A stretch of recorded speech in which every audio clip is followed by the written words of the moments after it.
एक दिन चौर ने मुझे बताया कि गांव में एक ऐसा दुष्ट प्राणी है जो इंसान का रूप धर सकता है।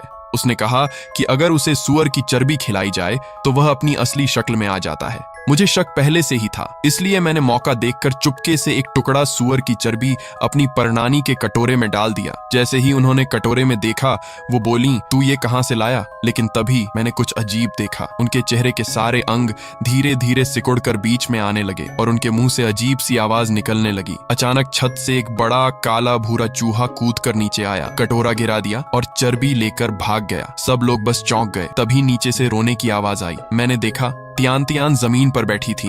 उसके हाथ में कटोरे के टुकड़े थे और उंगली से खून बह रहा था। मेरी परनानी ने तुरंत उसे उठाया और उसकी उंगली को अपने मुंह में लेकर खून चूसने लगी। मैं सन्न रह गया, लेकिन बाकी किसी ने कुछ नहीं देखा, जैसे सब कुछ सामान्य हो।